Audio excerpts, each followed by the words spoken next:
आरती के पिता उसकी शादी कराने की ठान लेते हैं और उसके लिए रिश्ता तलाशने लगते हैं।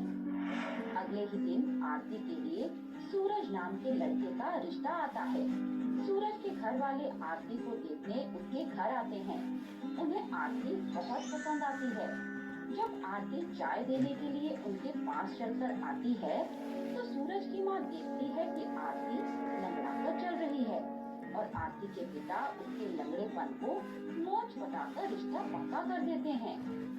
समझी जी, वो अगर आप बुरा ना माने तो हम अपनी बेटी की शादी थोड़ा जल्दी करना चाहते हैं। वो क्या है कि आरती की माँ की तबीयत भी आजकल बहुत खराब रहती है। अरे क्यों नहीं समझी जी, शुभ काम में भला कैसी देरी।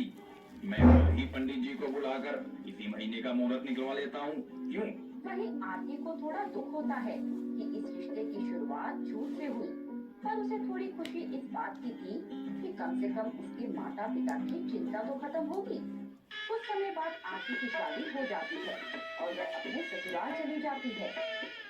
दिन बीतते जाते हैं और आरती घर का सारा काम संभाल लेती है और अपने परिवार को बहुत खुश रखने लगती है। एक दिन आरती की सास उससे बोलती है, अरे बहू, ये तेरी मौज अभी तक ठीक नहीं हुई क्या? या फिर तेरे बाप ने हमें चूना लगा दिया? वो माँ जी, वो मैं एक हादसे के दौरान लंगड़ी हो गई थी, उसी वजह से अब मेरे पैर में खराबी आ गई है। क्या? ये नहीं हो सकता। इसका मतलब तेरे बाप ने अपनी मुसीबत हमारे गले डाल दी।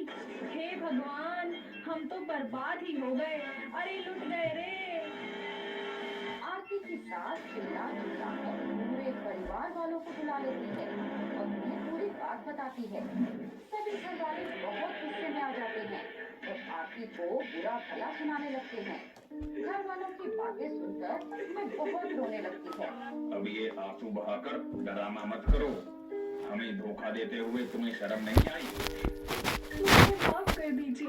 मेरे पिता ने मेरी माँ की जान बचाने के लिए आप सभी से झूठ बोला था। अगर मेरी शादी ना होती तो मेरी माँ मर जाती। मैं एक झूठी और धोखेबाज लड़की के साथ नहीं रह सकता। चल निकल मेरे घर से, चल निकल। अरे देखते क्या हो जी, उठाकर बाहर क्यों नहीं फेंक देते इसको और इसके सामान को। तभी आरती का देवर गौरव गुस्से से बोलता है, ये क्या कर रहे हो तुम सब? भला इस हालत में भाभी कहाँ जाएगी? और भैया आपने तो इनके साथ 7 फेरे लिए हैं। कम से कम आप तो भाभी का साथ दीजिए। अरे तुम तो चुप ही रहो। वैसे भी तो ये दहेज में बस एक संदूक का बक्सा ही लाई थी, और हाँ, ऊपर से लंगड़ी भी है। आखिर भाभी में कमी ही क्या है? घर का सारा काम तो करती ही है, ऊपर से आप सबका इतना ध्यान भी रखती है। घर वाले गौरव की बात भी नहीं सुनते और आरती को घर से बाहर निकाल देते हैं। आरती रोते हुए अपने मायके पहुंचती है और अपने माता पिता को पूरी बात बताती है। ये सुनकर आरती की माँ की तबीयत बहुत खराब हो जाती है और उन्हें हिसार के सफदरजंग हॉस्पिटल में भर्ती करवाया जाता है। ये सब कुछ मेरी वजह से हुआ है। अगर मैं लंगड़ी ना होती तो ये सब कुछ कभी ना हुआ होता। वहीं सूरज दूसरी शादी करने की ठान लेता है। सूरज अपने फोन की एप्लीकेशन से एक सलोनी नाम की लड़की के संपर्क में आता है और उससे मिलता है। वह उसके सामने शादी की बात रखता है और कुछ दिनों में सूरज की शादी सलोनी से हो जाती है। सलोनी का घर के काम काज में बिल्कुल मन नहीं लगता था। इसी तरह कुछ दिन बीत जाते हैं। एक दिन सलोनी घर की सफाई कर रही थी, तभी सूरज की माँ वहाँ आती है और उससे बोलती है, बहू, एक काम कर, आज घर के सारे पर्दे उतार कर धो देना, ठीक है बहू? वो क्या है ना सासू माँ, मैंने कभी कोई घर का काम किया ही नहीं।